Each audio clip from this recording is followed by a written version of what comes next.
The ADL has proven itself time and time again, especially after October 7th, but even before that, to really have a very limited view of what constitutes Jewish safety. That Trump has given us something of an opening to do just that, to reach across the aisle on this issue. He has, at least at the rhetorical level, done some remarkable things about nuclear weapons. He, during the campaign, for the first time in decades, spoke during the presidential campaign about the danger of nuclear war. Hello, my name is Stanley Heller. Welcome to the Struggle Video News. We have been talking for weeks about the moral bankruptcy of the ADL, the Anti-Defamation League, the supposed protector of Jews. Their CEO, Greenblatt, whitewashed Elon Musk's stiff-arm salutes and neglected his preferences for white nationalists. In New York City, a number of groups led by Rabbis for Ceasefire held a protest of the ADL outside the Javits Center in Manhattan, where the ADL was holding a big meeting. Trump and Musk are bad for Jews. The ADL defended Musk. It works. Actually, the other one's Marine.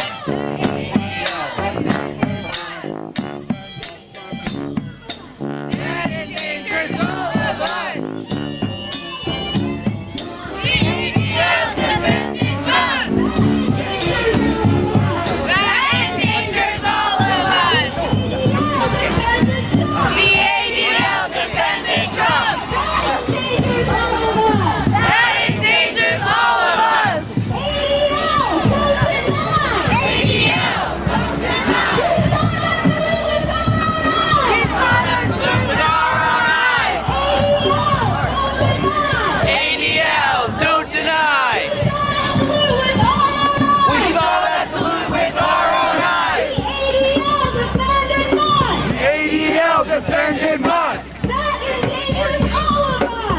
endangers all of us! That endangers all of us! The ADL defended Musk! The ADL defended Musk! That endangers all of us! The ADL defended Musk!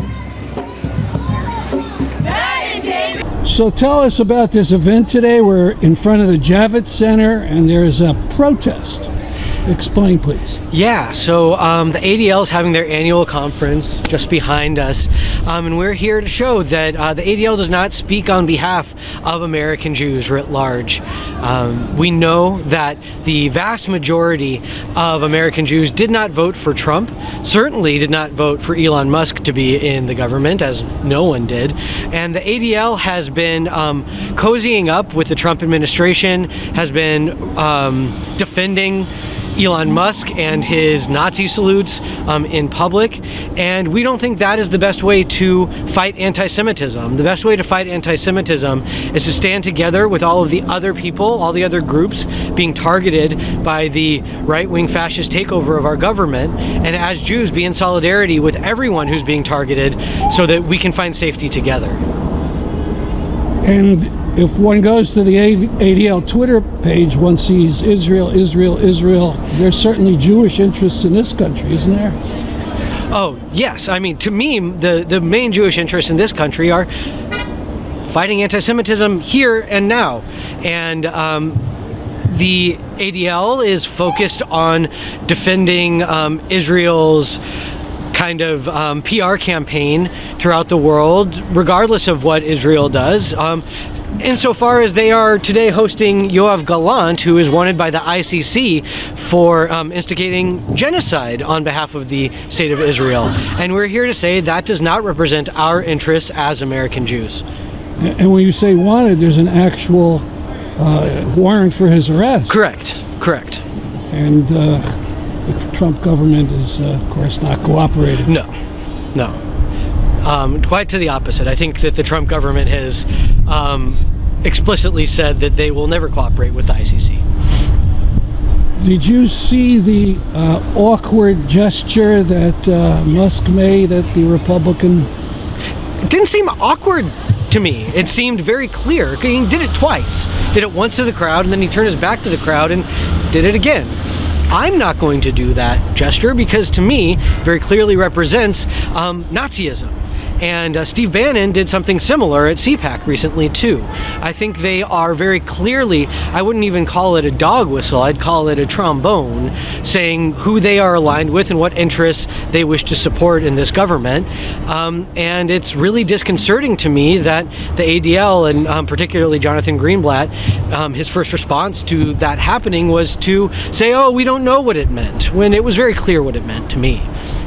Rabbi Ellman, you have a button on. It says JFREJ, Jews for Racial and Economic Justice. Could you tell us about the group? JFREJ is home for the Jewish political left in New York City. It was founded, I can't remember exactly what year, but the incident that caused it to be founded was when then Mayor Giuliani refused to welcome Mandela when he came to this country, to the UN, I think.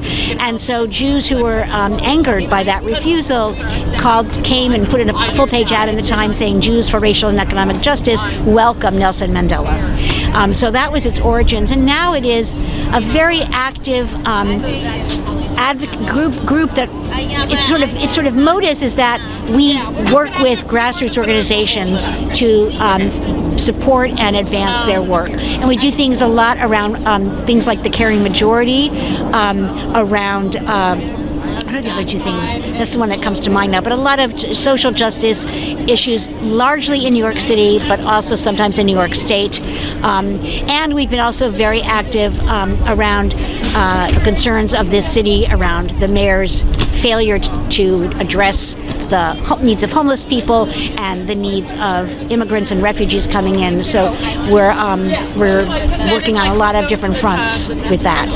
So here you are near the Javits Center with a protest against the ADL, which seemingly would be an ally. They're against discrimination against Jews. You would have thought.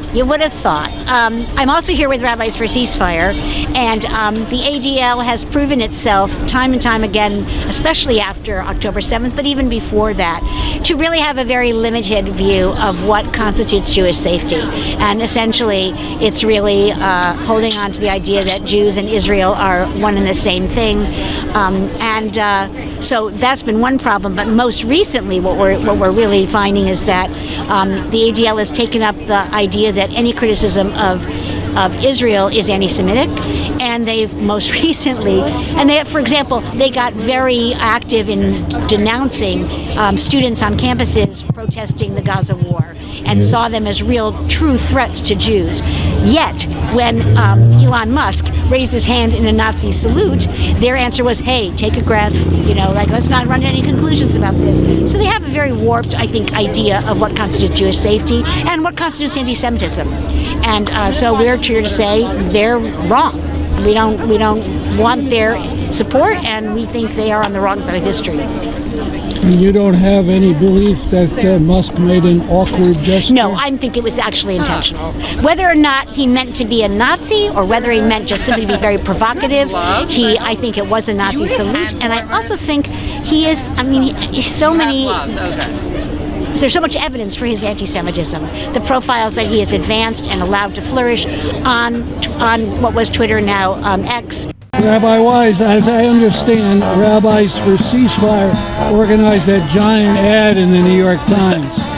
Can you tell us how that came about? Well, it was actually a coalitional effort. It was like a bunch of different organizations, and we actually did it unbranded, right? So it wasn't one organization that organized it, partially so that we could get the largest list of signatories possible, But the idea really was that it was important in this moment of rising fascism to bring the largest group of Jews together to say unequivocally that we oppose ethnic cleansing. And it felt like the most powerful way to do that was under a very simple message, a very simple banner of Jews say no to ethnic cleansing, right? Something that would be easy for a lot of people to sign on to. And specifically it was to reject Trump's plan, yeah. I mean, expel all the Palestinians from Gaza.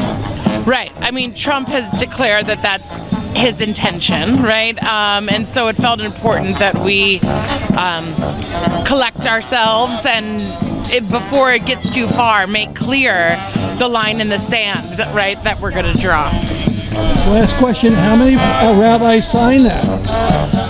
At the time of publication, it was around 350, and since then, another 200 have signed via the website. Thank you very much. Thanks.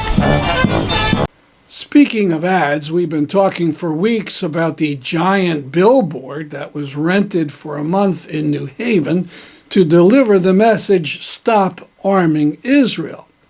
We wanted to take a video of it over I-95 highway. That proved to be easier said than done. We tried several times, and the most we got out of it was about a second of video. Don't blink while we show it. Here's a still shot of the billboard. It was on for a month, and thousands of people saw it. There's a campaign called Back from the Brink, which seeks to stop the nuclear arms race and a path to a possible nuclear war. Their Connecticut section met recently in West Hartford.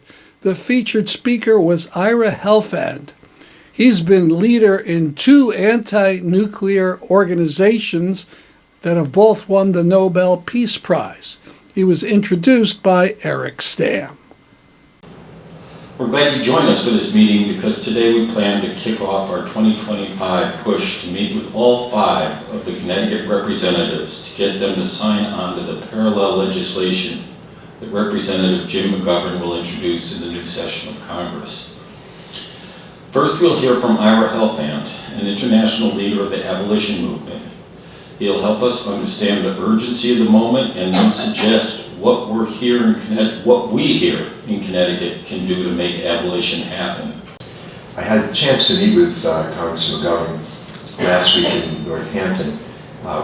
He had a town meeting, and I just want to share this with you. It's not directly related to what we're talking about, but there were 1,000 people at the town meeting. It was unbelievable.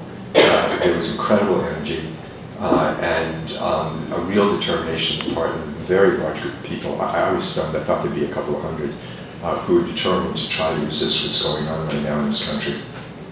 And I guess that is a segue to what I want to talk about, because we do need to be planning our current work in the context of what's going on right now.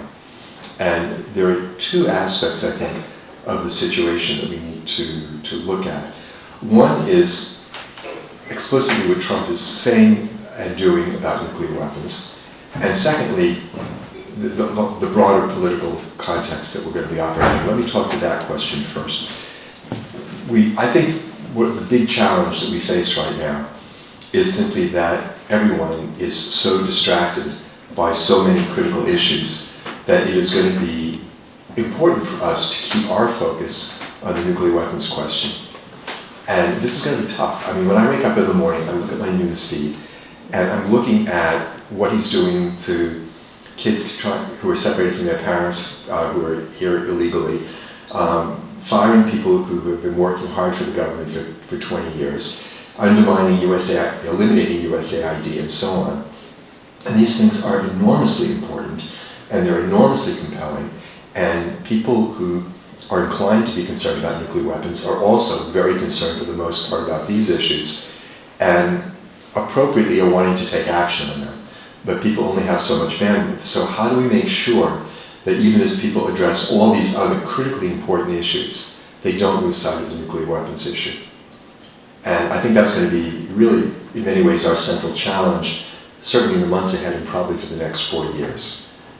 And it's going to be tough. I mean, it really is. We all feel torn, I think, between the urgent need to prevent nuclear war and the urgent need to stop the fascist coup d'etat which is unfolding here in the United States. And I don't think there's really any other way of accurately describing what's happening right now. Which in some ways might make it difficult to do one of our most important jobs, which is to try to make nuclear abolition a bipartisan issue, as it has been in the past and should be. And well, many of us personally and in other organizations we may belong to find ourselves in very vigorous opposition to the current administration. Given the hyperpolarized nature of the political climate in this country, it's going to be somewhat hard perhaps to reach across the aisle. That brings me to the second point. He had some interesting things to say about Trump's surprising remarks about nuclear weapons. Which is that Trump has given us something of an opening to do just that, to reach across the aisle on this issue. He has, at least at the rhetorical level, done some remarkable things about nuclear weapons. He, during the campaign, for the first time in decades, spoke during the presidential campaign about the danger of nuclear war, about World War III.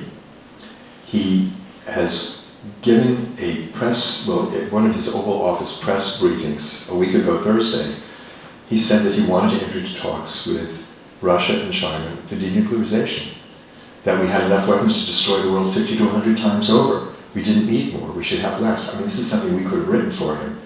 And it is important that we understand that this is not something new for Donald Trump. Getting rid of nuclear weapons has been an obsession of his since the 1980s. He asked, in the 86 I believe it was, he asked Ronald Reagan to appoint him as special ambassador to Moscow to negotiate a treaty to eliminate nuclear weapons. He had no standing to do this. He was a real estate guy in Manhattan. He wasn't a diplomat. He knew nothing about nuclear weapons, and he got turned down in his request. But he was talking about this 40 years ago, and he's talked about it not infrequently since then. I don't personally have any strong feeling that he's going to deliver on this, because there are some other things that he says and does all the time that need to be looked at too. The budget which he has introduced into Congress for the Defense Department does not cut defense spending as he said we should do in the Oval Office last Thursday. It asks for $100 billion more even than the huge budget which the Pentagon already has. The 2025 platform, which seems to be the blueprint for his entire administration, calls for the United States to build more nuclear weapons, not fewer, in the mistaken idea that we need to have as many as Russia and China combined. And it also advocates for the resumption of explosive nuclear testing in the atmosphere. Not underground testing, but atmospheric testing. And I think it's not at all clear which way Trump is going to go. Personally, I think that even if he were inclined to try to get rid of nuclear weapons, the very hawkish people that he surrounded himself with, especially those from the 2025 Project, would be whispering in his ear, Don, that's going to make you look weak. And this all goes back, I think, to his psychology. He wants to get rid of nuclear weapons because he thinks that'll make him the greatest person in history. He wants to get the Nobel Peace Prize. He's been very explicit about how unfair it is. Everything is unfair to Donald Trump. How unfair it is that Obama got the Peace Prize and he didn't. And he clearly wants it, and he knows this is the way he would get it. But Donald Trump also is absolutely obsessed with being a tough guy. I mean, this is his persona. He's got to be the toughest guy in the room, and his definition of tough usually involves a lot of bravado and rhetoric and bullying people who can't fight back. I think when push comes to shove, he has to choose between being a great peacemaker and being a tough guy. I think he's going to come down on the tough guy's side. But we don't know. I mean, he could surprise us. He could be the Reagan of our moment and be the person who really makes a significant overture to Russia and China and leads to some significant reduction in nuclear weapons. We can't plan on it. We shouldn't plan on it. But we can take advantage of the fact that he's saying it should be done. And I think that's really important. We do need to try as best we can to reach out to those people on the Republican side of the aisle who are reachable. And I think this is our opening to do that. Their leader has said that we have more nuclear weapons than we need, we should get rid of them. It's okay for them to say the same thing. This is going to be, I think, really important, because if the abolition of nuclear weapons becomes a progressive democratic issue, it will not be successful. The progressive wing of the Democratic Party does not have the ability to bring this about by itself. And it shouldn't be seen that way. There's nothing about getting rid of nuclear weapons that should be the property of one or another wing of our political spectrum. We're talking about the survival of the human race. Everybody should support this, and historically that's been the case. Some of our most important arms control agreements were negotiated by Republican presidents. The Freeze campaign in the 80s had leadership from both Republican and Democratic members of the House and members of the Senate. And that kind of bipartisan support for this effort is a really important goal for us to be aiming for. So, in conclusion, I would just say, I think we're going to have to be very careful in what we do in the coming period of time. We're going to have to try to figure out how we work across the entire political spectrum at a time when that spectrum is being polarized and divided by the events coming out of Washington. And it's not going to be an easy task. But I think that the way that we will succeed is by focusing, as always, on the facts, the reality, what's going to happen if nuclear weapons are used. Historically, these conversations have tended to take place in the abstract, in terms that derive from game theory, and in that way, you get into this kind of conversation about, well, if the other side has X, we need to have Y, and you end up where we are today.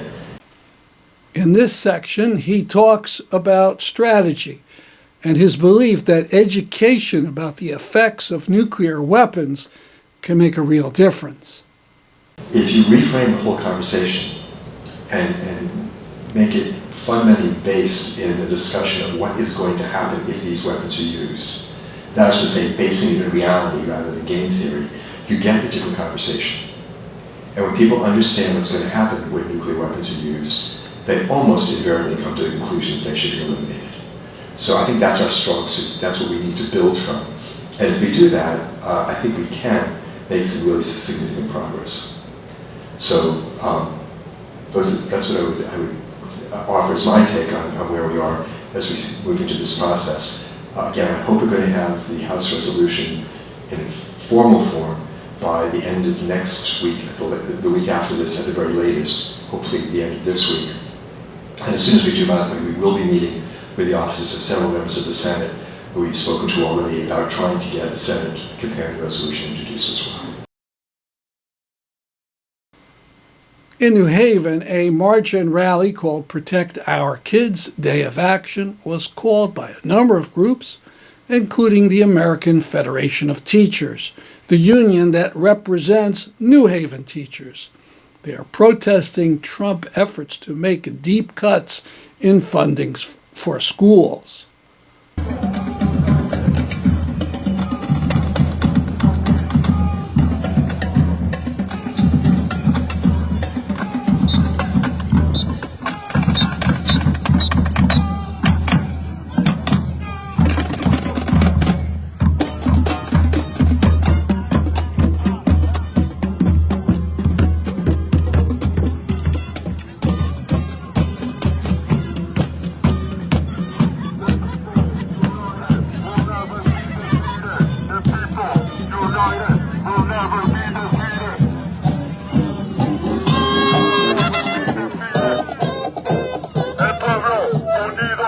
jamás será vencido.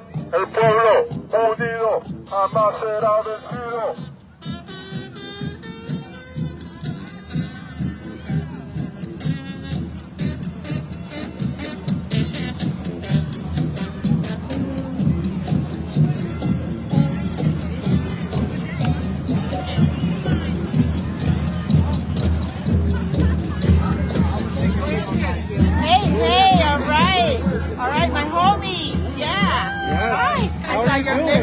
I thought you were not going to hear me.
future, not just the kids of billionaires, but all kids.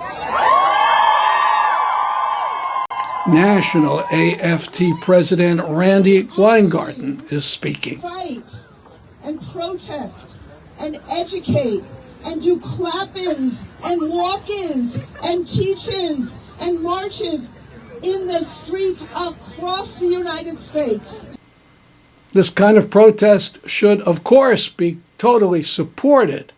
But a question arises: why haven't U.S. teacher unions protested the deliberate destruction of all colleges and schools in Gaza? Where is their solidarity forever for Palestinians? I handed this flyer to AFT President Weingarten. It reads, "Every Palestinian university in Gaza was destroyed. Can your union speak out? In Gaza, all the universities and colleges were bombed or blown up with demolitions. All the schools for children were damaged or served as homes for the displaced. Only with the ceasefire have some children's schools reopened. Has your union taken a stand? Does it educate on this outrage? Does it encourage protests to demand that schools and colleges be restored?" That's our program for today. I'm Stanley Heller for the Struggle Video News.